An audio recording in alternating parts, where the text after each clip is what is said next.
Good Thursday afternoon, Finom Group members, investors, and traders around the world.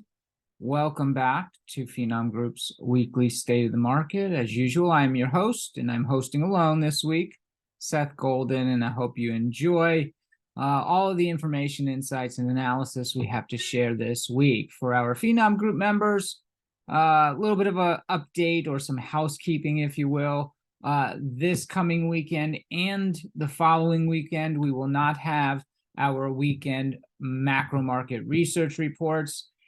Kids are going back to school soon, and just very hectic summer, very busy summer. And I've got basically this weekend to take my daughter to Busch Gardens. I had promised her all summer, and this is really the last weekend that we have to do it, because the following weekend, I will be in travels once again, meeting with clients. So for the next 2 weeks, we won't have a macro market research report. We will have third-party research and, of course, our weekly state of the markets, and probably some additional third-party research throughout the week that includes a chart pack that I will be sending out, I believe, tomorrow, Friday. So still a lot of insights, a lot of information that we'll have to digest over the next 2 weeks. And as we enter the month of August, we got a little bit of data to cover on the month of August and how the market typically performs, given that this is a pre-election year. Always have in the back of your mind where we are in the 4-year or first term, if you will, of a 4-year presidential cycle. Keep that in mind. The market tends to have a very habitual trend according to which year it is in the 4-year presidential cycle. Stock market bubble, right? I keep hearing a lot of that. How can inflation be so elevated still, even though it's come down for over a year, and yet the S&P 500 has a 19 times multiple, right? It must be a stock market bubble. How can the 10-year yield be 4%? And the stock market is actually higher today than where it was when the Fed started raising rates. How can all this be? It must be a stock market bubble, right? It's just, that seems to be the new way to explain away the price action year to date and the rather significant rebound the market has had since the October lows. But we'll go into some reasons and rationale with some supportive evidence showing that in no way, shape, or form is this a bubble. And that's kind of the thing that investors are worried about now, because they keep hearing it left, right, front, and center on financial and social media forums. What I often show, and this is nothing new to our Finom Group members, is that 85% of the stuff that you worry about literally never happens. We spend so much time worrying about things in our daily lives, things in the market, and what have you, and they actually never come to fruition. The 15% of the time, that the things we worry about actually materialize, they actually happen, they were never as bad as we thought they would be. And more often than not, we learn something from them. They actually add value. So just a heads up there. Maybe limit the time that you spend worrying about, is this a market bubble?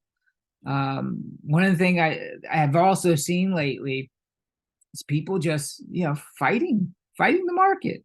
What do I mean by that? Well, this quote, the most painful thing to watch with traders is the belief that the markets have to prove something to them while they try to take something out of the market. Well, I'm not going to buy until it hits the 50-day moving average. I'm not going to buy until I see X amount of or a percentage of stocks trading above the 200-day, blah, blah, blah. The market has to prove it to me before it gets my capital. Good luck. Good luck with that approach to engaging the markets and investing. I've never seen that work well over the long term. All right. Wow. Talk about a flashback. Finom Group members, that we we publish third-party research here on site, often from JP Morgan, Goldman Sachs, Merrill Lynch, and Morgan Stanley. This was Mike Wilson's, and the only there's a reason why I'm bringing this up again this week, but This was Mike Wilson, the chief equity strategist at Morgan Stanley. This was his research report to clients on November 26, 2018. It was their outlook report for 2019. Now, he was bearish all 2018, and the market fell 20% in the fourth quarter, a technical bear market. And all he really did was, and the market finished around 2750 that year. And so his outlook for 2019, we see more of the same at the index level, with the S&P 500 likely to continue its broad consolidation of the secular bull market. As a result, our base case is 2750, bear case 2400, bull case 3000. Base case is what they think is really going to happen, which is no progress in the S&P 500, downside of 24, and in the best scenario, 3,000. He just took his bear market thesis from 2018 and carried it on to 2019. For those of you who know your market history, the market went up to 3,400 plus, and it had a 31% gain on a total return basis that year. Now, the reason why I'm refreshing this is because I knew this was going to happen to him. Because perma bears don't, they don't change their fur, I guess you could say, right? A zebra doesn't change his stripes. A perma bear doesn't change his fur coat. But I knew that he was going to fall prey to that perma bear bias. And I believe that Mike Wilson was going to be wrong this year, not recognizing, the various quantitative data and realities that the economy is still not in a recession, right? We had priced one last year. There's really no trending data suggesting we're having a recession here this year. And in fact, the Federal Reserve Open Market Committee meeting yesterday, Jerome Powell said, where in the past the FOMC was projecting a recession by the Q3 period, they're no longer projecting a recession by the end of this year. And so the markets are going to rebound. Earnings be darned, even though earnings are once again surprising more than expected. So I knew this was going to happen to him. That's why I highlighted this, at the end of last year, as kind of a precursor. Watch what happens to Mike Wilson again. Oh, he was all the craze last year during the bear market, the same as he was in 2018. But these guys don't change their fur coat. It's eventualities. Eventually you get a bear market. Doesn't mean his analysis was any better than any other year, right? And this year he's very much, missed the boat. And clients have missed the boat too from Morgan Stanley. So what does Mike Wilson do? The chief equity strategist of Morgan Stanley on this Monday, conceded that he stuck with the pessimism for too long amid a rebound that has left equities moving higher. His mea culpa, if you will. He didn't believe we were going to get multiple expansion this year, which is odd. If you don't go into a recession and you've already priced a recession, what is the first thing that happens coming out of a bear market? Multiple expansion. When he says, well, that's his reasoning, that's his rationale for missing the boat. No, he's lying. I shouldn't say it. I don't think he's lying. I think he's excusing himself for the sake of media doesn't know any better. I'm just answering questions for a Bloomberg reporter. This was never about multiple expansion for Mike Wilson. That's not why he missed it. He missed it because earnings. He thought earnings were going to come in at $185 a share this year. We're tracking about $220, which is essentially flat year over year. Don't get me wrong. Earnings are not, booming here, and wouldn't think they would. But his main problem was he thought they would, demonstrably move to the downside, and they're just not. Don't give me the PE multiple expansion nonsense, Mr. Wilson. Hey, Mr. Wilson. But here's the other thing, right? Because I said this was going to happen to him, before we even came into 2023. So here's the thing. Nobody should have been able to forecast so far in advance how wrong you would prove to be, Mr. Wilson. Least of all, not this ex-Target manager. That's how you know. I mean, I should have not been able to see this coming. If I could see this coming, it says something about what you do as a chief equity strategist, how you analyze the markets. It shouldn't have been that easy for me to know this was going to happen to you. Moving on. Bubble. So, JP Morgan has taken on, that bear fur this year as well. Marko Kolanovic, and the quant team at JP Morgan, they turned bearish late last year. They've been bearish all this year. They're not giving a mea culpa. They think, things are going to at least finally start, in their opinion, get bad in the economy and therefore get bad in the market. One of the things they don't like about what's been happening in the market is the steepest rise in concentration in 60 years. All right, so this is the 6-month change in the top 10 stocks in the S&P 500. Right, so those top 10 stocks have become more and more concentrating the gains more so than any other period in the last 60 years. They don't like that structure. I get it. It's uncomfortable.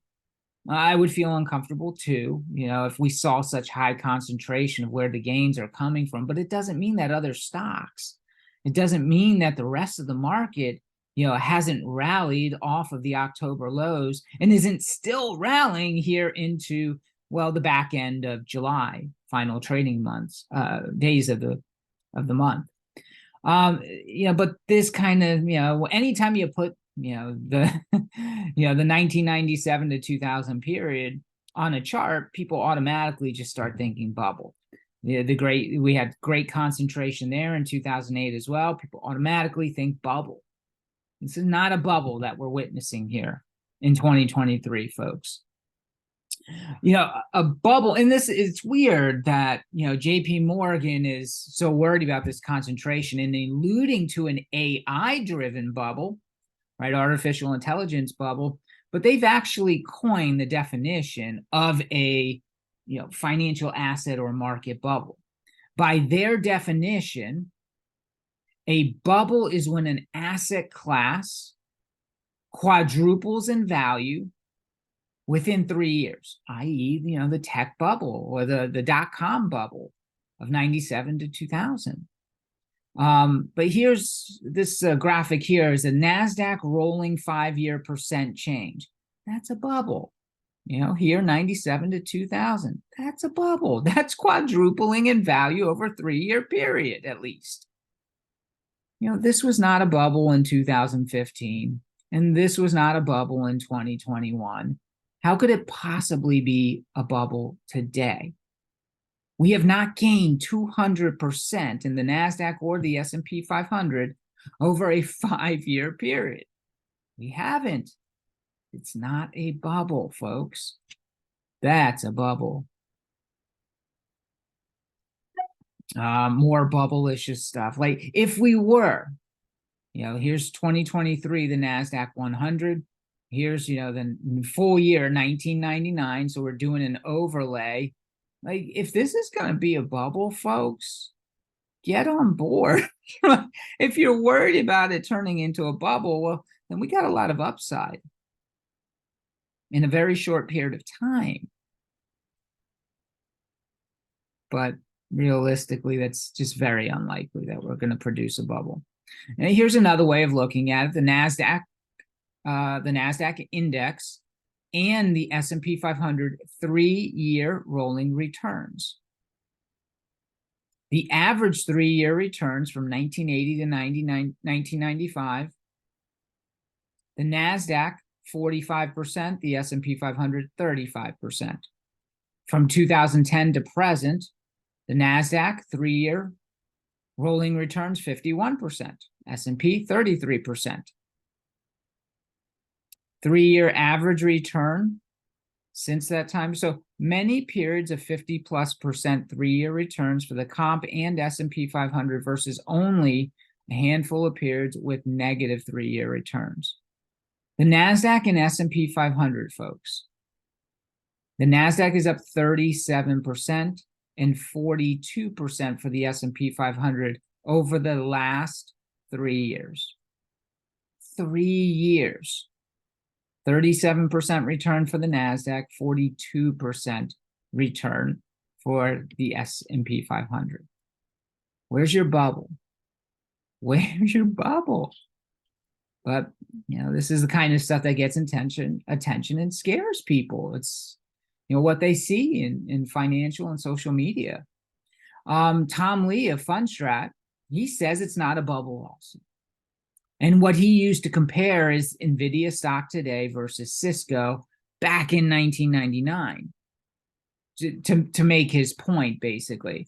And what he says is the comparison makes sense given that NVIDIA is seen as one of the biggest beneficiaries of the AI boom, while Cisco was the poster child of the dot-com bubble thanks to its suite of networking products during the internet boom. From 1990 to 1997, if you had invested $100 in Cisco stock, it turned into $11,500.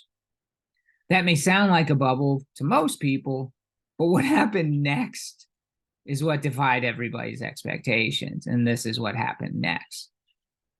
That $100 turned into $103,000.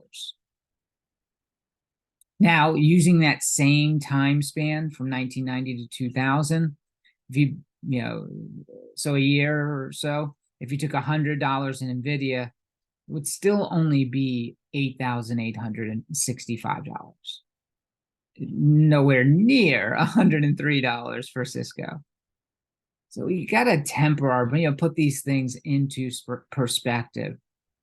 Here's the other thing Tom Lee notes about, this bubble nonsense, is that true bubbles has formed in the stock market is the fact that, if a true bubble was to form in the stock market, then why are only, 6 of the 8 mega cap tech stocks still they're trading below their all-time highs? 6 of the fan mag stocks are still below their all-time highs. How is this a bubble?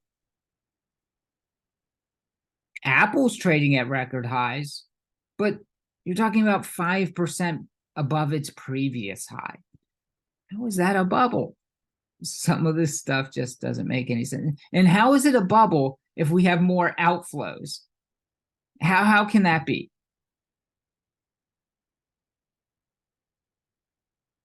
Again, when you sit down and you rationalize, the commentary that's out there, it just doesn't make a lot of sense. It's just noise.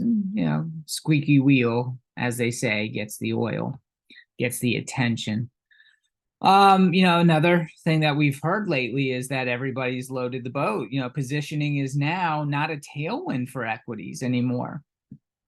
We can look at active fund managers via the NIME index. And this is the NIME index here, going back to, I took a snapshot from 2020 up to 2021, January 2021, because right now, or as of last week, we had almost 100 reading on the NIME. And that's why people are saying, because we've gone from like 50 to 100. So more and more people have been allocating capital to the market. So they believe that now, positioning is no longer a tailwind. You have to find new money to come into the market. I wouldn't necessarily say that's untrue. I think, some warranted price consolidation off of overextended levels would do the market a good deal of justice and be healthy and bring some additional capital back into the market for that next phase of the rally. Nonetheless, if you thought because the NIME index was in the high 90s or 100 plus, as it was from late 2020 to early 21, if you thought that you shouldn't add capital because of the high reading in NIME, well, folks, that was January. Most of you know what happened by the end of the year. The S&P 500 was up 25%. It was up almost, I guess it would be 28% from November of 2020 through the end of 2021 with all these high readings here. People make up all kinds of stupid correlations and rationales as to why they just don't want to add money to the market. If you're investing, what are your options? We all hope to buy lower. Sometimes the market doesn't, open that window of opportunity for us. Forward S&P 500 performance by VIX decile. This is the other thing you keep hearing. Well, the VIX is too low. The market's complacent. Folks, a VIX at 14 or below, that's historically what happens in bull markets. And don't get me wrong, you get your periodic spikes, but those are often during those consolidation periods, right, where you're still going to go higher. So suggesting that, well, the VIX is too low, therefore the market's going to correct. Folks, we've hit 12 over the last 2 months in the VIX. And the market has gone even higher, touching 4,600 plus today in the S&P 500. You can't time these things. You have to eventually add capital. You don't like the price, but you still want exposure? Cut your position size down per entry. But at least you'll still be adding exposure on trend, the long-term trend. It's a new bull market. We don't know how long it's going to last. Nobody does. However, given the economic data, given what we see in earnings and guidance, we would think that there's still more upside here in the market this year.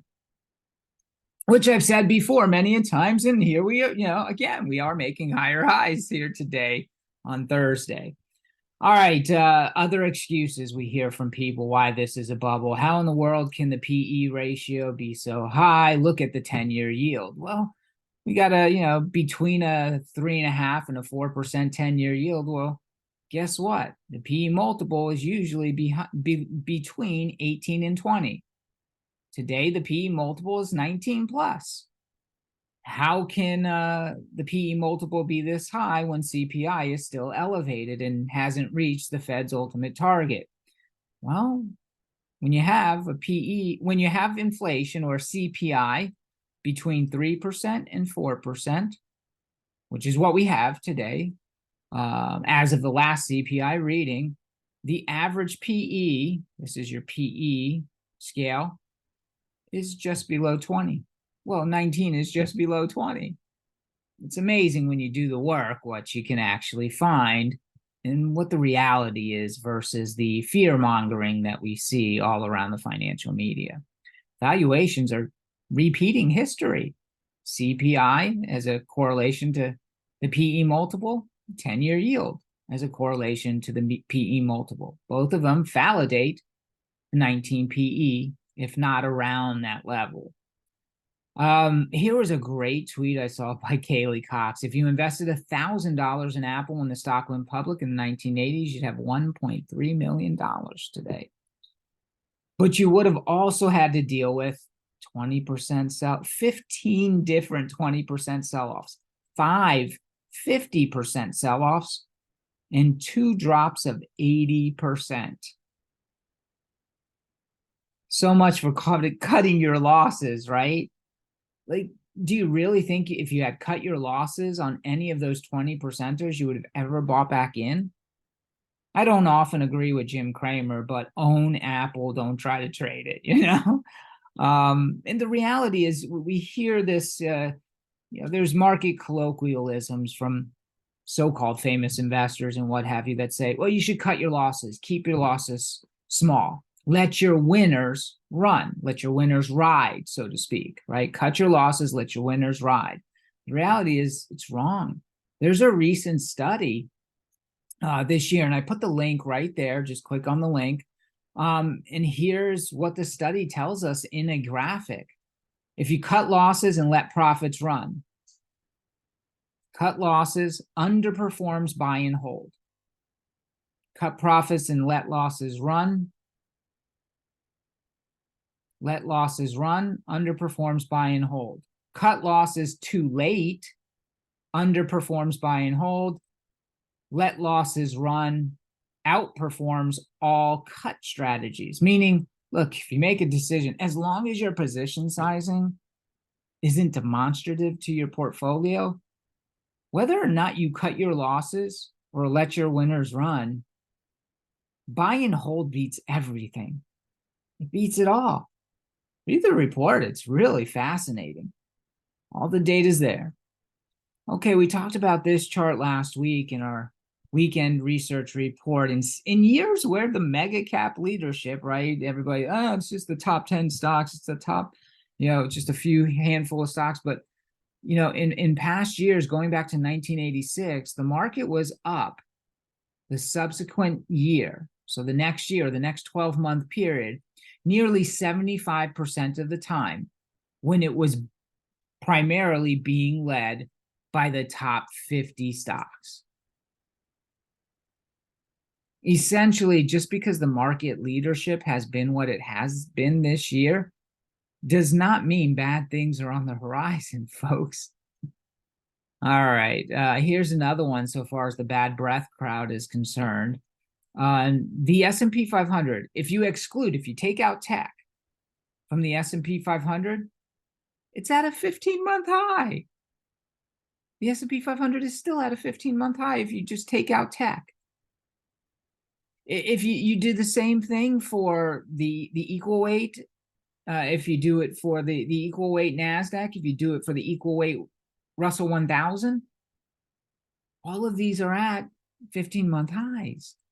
Where's the bad breath? Equal weight, the S&P 500 equal weight index, folks, is at a 52-week high itself. Every stock equally weighted. So what happens going forward to the equal weight index after it's hit a 52-week high? Near term, let's see. In this study from Nautilus Research, I always go to up or down. Does equal weight go up? A month later, it's 50-50, right? 7 times it went up, 7 times it went down. About 2 months later, 8 times up, 6 times down. This is equal weight S&P, not the S&P 500 itself. 3 months later, gets a lot better. 6 months later, a whole heck of a lot better. So maybe some near-term consolidation for the average stock, or, maybe breadth consolidates. What about the S&P 500 equal weight relative to the S&P 500? So a performance ratio. Well, typically the S&P 500 does better than the equal weighted version over the next month, the next 2 months. But then starts, the equal weight version starts to outperform the S&P 500 again. And it gets even better 6 months later. So pretty good study there, suggesting that, we know if the equal weight S&P 500 has made a new 52-week high, this is a real bull market, folks. Most stocks are in a new bull market. Now here also, this is the equal weight. This is your chart of the performance ratio, equal weight versus the cap-weighted S&P 500 index ETF. And actually, equal weight has been outperforming since the start of June. It's been beating the S&P 500 itself. And here at the bottom panel is the equal weight version of the S&P 500 showing it's at a 52-week high. One of the things we talked about last week was the value line geometric index. It just needed to get to 594 to express a 20% rally off of the October lows, i.e. the median stock in the stock market has rallied 20%. Definition of a bull market is a 20% appreciation from the bear market low. In other words, the median stock would be in a new bull market. It would be impossible to say in any regard this is a bear market rally when you have most every stock, having experienced in a index form a 20% rally. So that was last week, folks, on July 18th. It was almost there. Again, it had to get to 594, the value line geometric index. Fast forward to this morning, 595.55. There's your 20%. There's your new bull market for the median stock in the stock market. You can't say it anymore. This is not a bear market. It's not a bear market rally. People will deny, though. They will. And when they can't deny, they'll say, well, this, it's probably going to go down and we'll be back in another bear market soon. That's how they'll assuage their error in the first place, by not buying the dip, not buying the bear market bottom October of last year. Getting closer and closer. S&P 500 stocks above their 50-day moving average, right? 90%.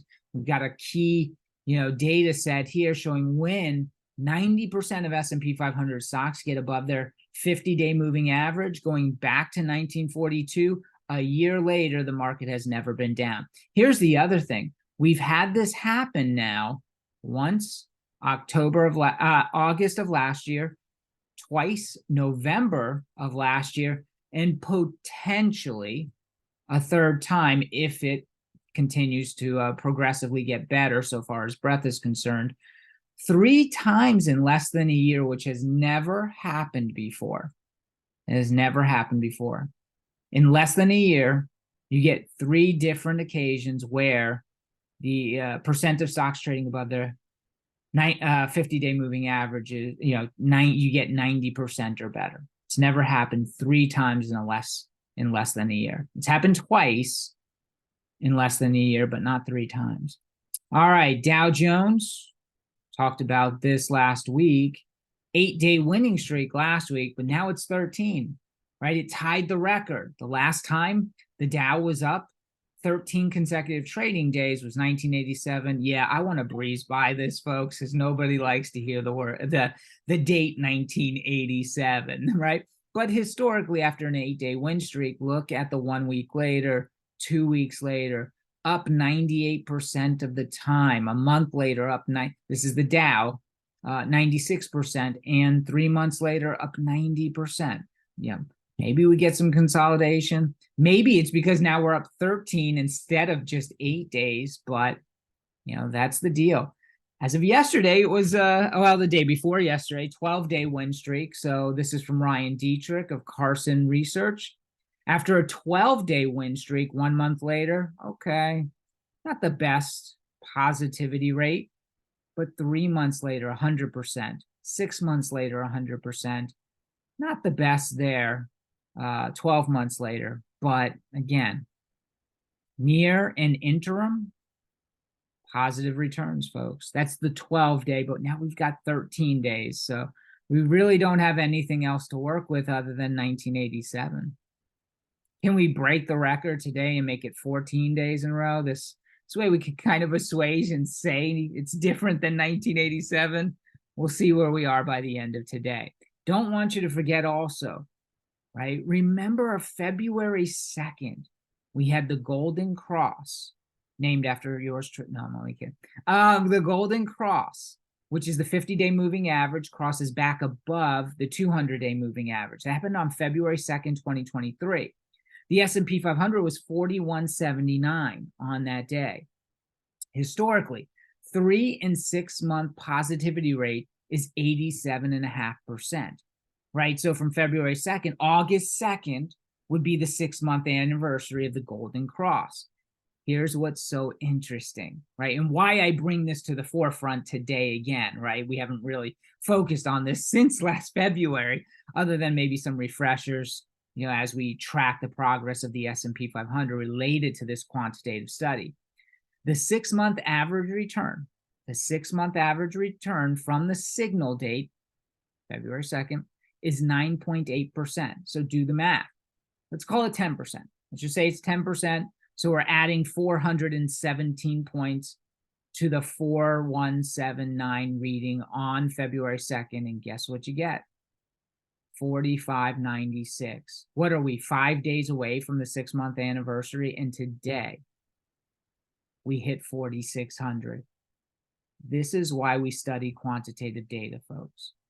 It's not always going to be this perfect, but this is why we need to know the probabilities. It's all we have. We can't make predictions. We can't know precisely what's going to happen as investors and traders. But we can know the probabilities, and the probabilities are what we want to lean into with our capital allocation plans. Let's see what else, because I got to wrap things up here. Don't want to get too long-winded. 5-month win streak for the S&P 500 is likely what we're going to see, unless there is a material pullback today, tomorrow, and the final couple trading days. No, I think I think we have 2 or 3 trading days, so we should finish the month positive for 5 consecutive months. Historically, when that happens, and again, from Carson Research, Ryan Dietrich, he does some awesome work, folks. 1 month later, very nice percentage rate. 3 months, it's okay. 6 months later, up 82% of the time. 12 months later, up 93% of the time. The last time we were down was 2021, and I know people are going to focus on that, but what's the probabilities that we're going to have back-to-back 12-month time frames where the market is down again, right? Because that's never happened before. It didn't happen after this go around here. So good stuff. 5-month win streak for the S&P 500. And as I said before, everybody said, well, stocks can't go up if the Fed is tightening. If yields are rising, the Fed is hiking rates, stocks can't go up. Well, we've kind of disproved that, right? Because we're higher than where the Fed first started hiking rates in March of last year. The S&P 500 is higher today than where it was then. And the Fed is still hiking as of yesterday's meeting. Pre-election year August for all the major indices, right? So we're going into August. Historically, the Dow has more positive returns for the month of August than pretty much any other index. In the Russell, the average return is the worst. It's negative. We'll see how this August fares and keep an eye on those earnings. The percent of S&P 500 companies with positive 3-month percent changes in forward earnings, i.e. guidance, just hit a cycle high. I mean, we can look at all kinds of economic data. We can look at all kinds of correlations with the Fed's balance sheet. And that, we can really get convoluted, but the market follows earnings over time. The market priced in earnings declining, at least for the last 2 quarters. And now it's rebounding because it's likely pricing higher earnings ahead. With that, I hope you enjoyed this week's State of the Market. We'll see you next time.